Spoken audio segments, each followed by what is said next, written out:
তিনটে ফ্রেজ দেখা যাক, বাংলা ফ্রেজ। একটা নরম কথা, আরেকটা হচ্ছে এক কথার লোক, আরেকটা হচ্ছে বাক্যলাপ থাকা, অর্থাৎ কারোর সঙ্গে কথাবার্তা থাকা, কথা থাকা, কথা বলা কারোর সঙ্গে। নরম কথা বলতে আমরা সফট ওয়ার্ডস ব্যবহার করে থাকি, কিন্তু রূঢ় কথা, কঠিন কথা, সেক্ষেত্রে হয় হার্ড ওয়ার্ডস।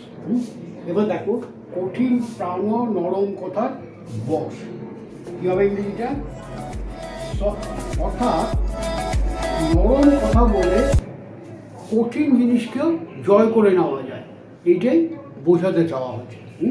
আমরা বোঝাতে চাইছি, তার মানে সফট ওয়ার্ডস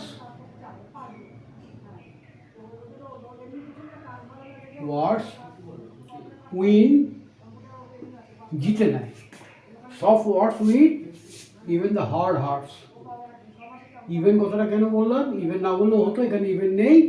যদি এমন কি বলতাম, এমন কি, তাহলে আমরা ইভেন কথাটা ব্যবহার করতাম। কিন্তু যদি এমন কি না বলি, কঠিন প্রাণ নরম কথা বস, soft words win hard heart, হৃদয়, শক্ত হৃদয়, কঠিন হৃদয়, কঠিন হৃদয়কেও জিতে নেয়। তাহলে সফট ওয়ার্ডস উইন। আমরা দেখো, ওয়ার্ডস না বলে যদি আমি সফট ওয়ার্ড বলতাম, তাহলে এটাকে করতাম উইন্স করতাম। Soft word wins hard heart, বোঝা গেল? আর যদি বলি এমনকি কঠিন প্রাণ নরম কথা বস, কঠিন ব্যক্তিও নরম কথায় মানে চিড়ে ভিজে যায়, সেরকম ক্ষেত্রে বলতাম ইভেন সফট ওয়ার্ডস। এটা ইভেনটা আগেও দিতে পারতাম আমরা। Soft word wins even hard hard, এরকম যেটা বলেছি সেটা না বলে বলতাম আমরা এই ইভেন কথাটা এখানে না দিয়ে বলতাম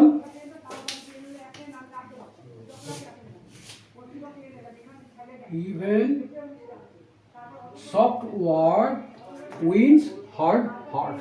কিন্তু এখানে সাধারণত এটা ব্যবহার হয় না, এটা অ্যাকচুয়ালি এখানেই হবে। আসলে বলা যায় যে নরম কথার সাহায্যেও কঠিন হৃদয়কে জয় করা যায়। ওকে, তারপর কী হলো, তার সবসময় মেজাজ চড়া, নরম কথা বলা ধাতে নেই। কি বলবো আমরা?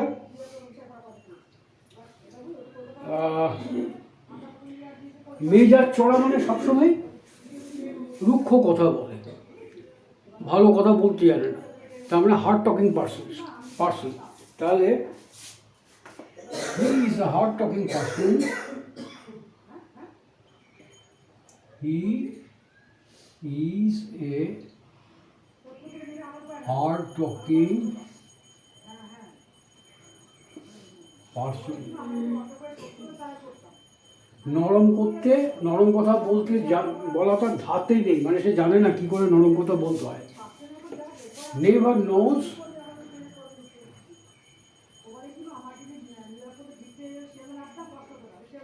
How to speak. এইবার দেখো, আমরা দুরকম ভাবে বলতে পারি। হাউ টু স্পিক নরম কথা বলা, হাউ টু স্পিক সফট ওয়ার্ডস, এটা বলতে পারি সফট ওয়ার্ডস। তাহলে নেভার নোজ, তারপর সাবজেক্টটা he never knows how to speak soft words, অথবা he never knows how to speak softly, এটাও আমরা বলতে পারি।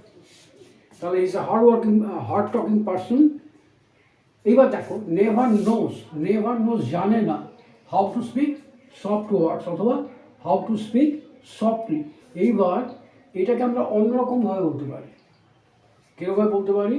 He is a hard talking person not knowing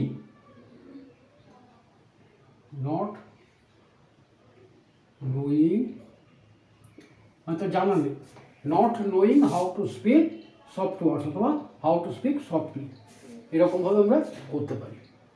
বোঝা গেল? এইবার দেখা যাক এক কথার লোক, ম্যান অফ ওয়ার্ড। তাহলে সে এক কথার লোক, খুব ইজি ইংরেজি, he is a man of word. He is a man of word, সে যা বলে তাই করে। দেখো এই নিচে যেটা আছে আমার মনে হয় না তিনি রাজি হবেন, কারণ তিনি এক কথা লোক। এই he is a man of word, কারণ তিনি এক কথা লোক, because he is a man of word, সেটা তো চলে আসবে এখানে। আমার মনে হয় না রাজি হবেন, এই যে ইংরেজিটা, এই ইংরেজিটা একটুখানি আগে বসবে এবং আলাদা হবে। তাহলে আমার মনে হয় না, এটা আমরা দুরকমভাবে বলতে পারি। একটা হতে পারে আই ডু নট থিঙ্ক, অথবা আই সাপোজ। কিসে রাজি হবেন না মনে হয় না? ধর একটা একটা শর্ত করা হয়েছে, তার মধ্যে একটা এগ্রিমেন্ট, চুক্তি করা হয়েছে, তার মধ্যে যে শর্তগুলো আছে সেই শর্ত আছে, এটা পরে বলছি, আগে এইটা পরে নিই। আমার মনে হয় না, I do not think, I do not think কি রাজি হবেন, he will agree. I do not think that কথাটা আমরা বলতে পারি, অথবা বলার সময় দ্যাটটা ব্যবহার নাও করতে পারি। I don't think he will agri.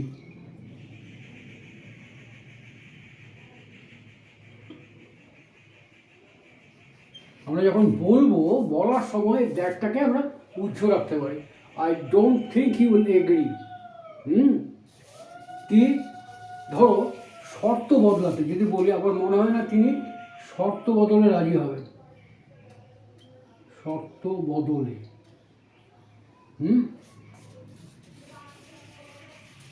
তাহলে I don't think he will agree to change the terms, two change the terms, যে শর্তগুলো ছিল।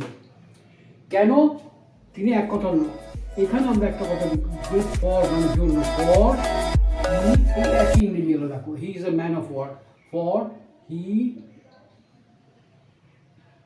Is a man of word.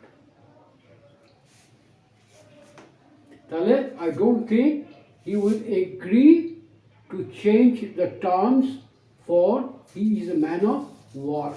এখানে আই ডোন্ট এগ্রি, এই ডোন্ট থিঙ্কের জায়গায় আরেকটা কথা ব্যবহার করা যেতে পারে, ধরে নেওয়া, মনে করা, কিন্তু তার থেকে এই ডোন্ট থিঙ্কটাই ভালো হবে। কিন্তু এটাও বলা যেতে পারে, আই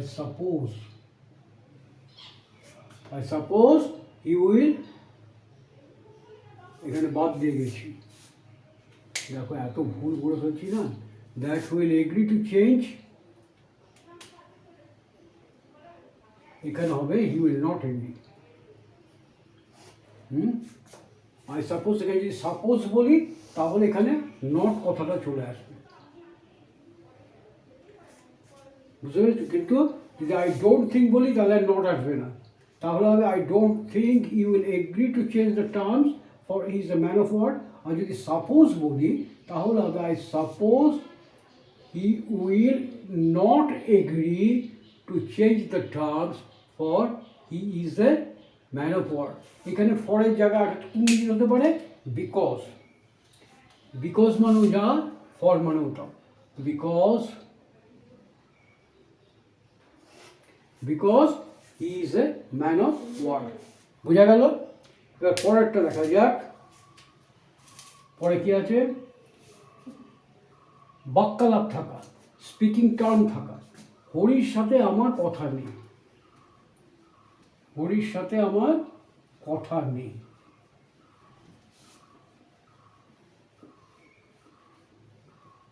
তার মানে I am not on speaking terms with Hari, হরির সাথে আমার কথা নেই। I am not on speaking terms with Hari.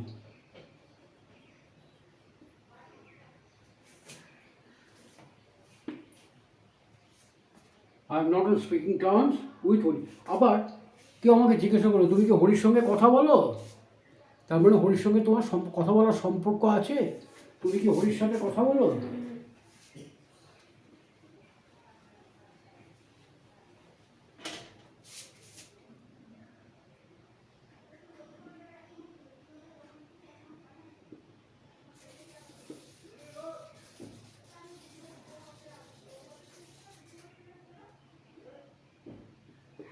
তুমি কি ওর সাথে কথা বলো?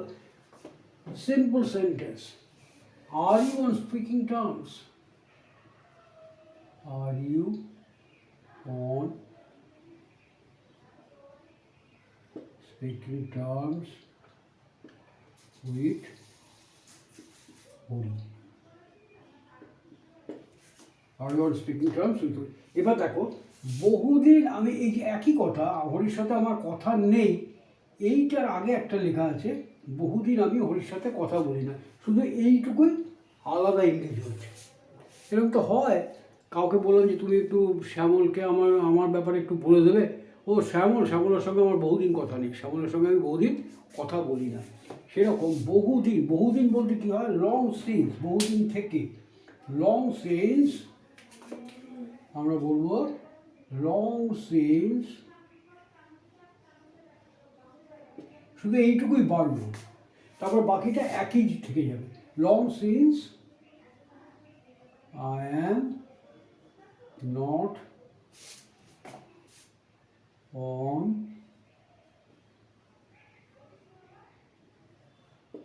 স্পিকিং টার্মস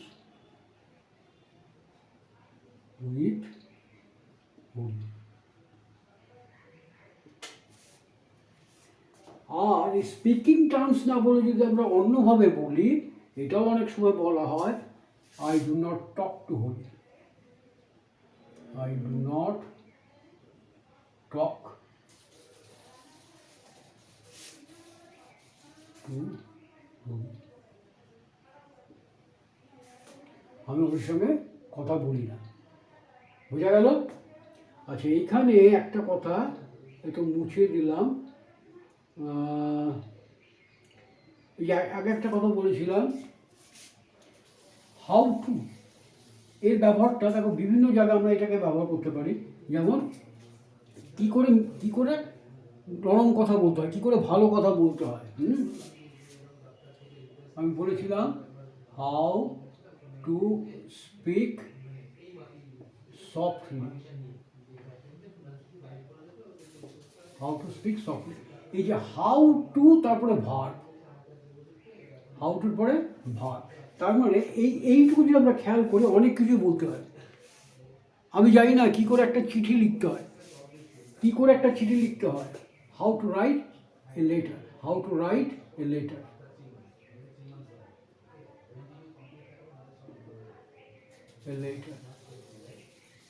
আমি জানি না কী করে একটা ছবি আঁকতে হয়, হ্যাঁ, how to draw a picture.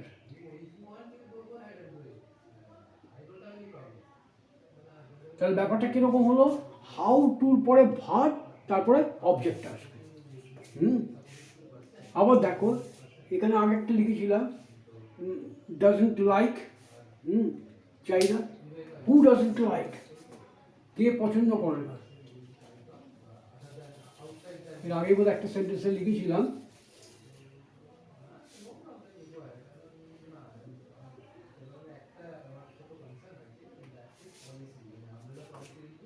না বলিনি সেন্টেন্স, দেখো এই যে নরম কথা বলি, যদি বলি নরম কথা কে না পছন্দ করে,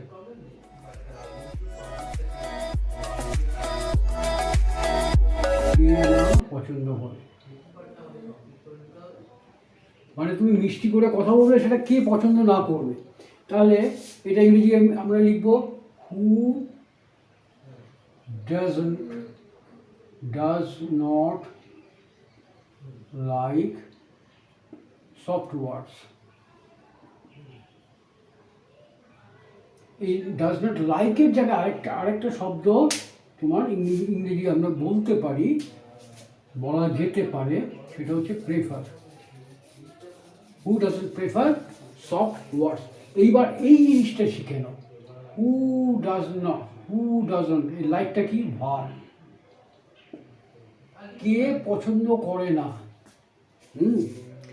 কি করতে, সফট ওয়ার্ডস, এটা হচ্ছে অবজেক্ট। তাহলে এরকম যদি বলি, কে বেড়াতে ভালো না বাসে, কে বেড়াতে না ভালোবাসে, দেখো হু ডাজন্ট লাইক, অবজেক্টে কি, বেড়াতে, টু ট্রাভেল, আমরা বলবো হু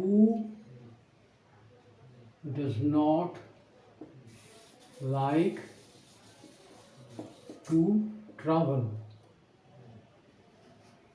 ঠিক আছে, তাহলে এইটা যদি খেয়াল রাখি আমি, তাহলে অনেক কিছু বলতে পারি। মিষ্টি কে না ভালোবাসে, হু ডাজন্ট লাইক সুইটস।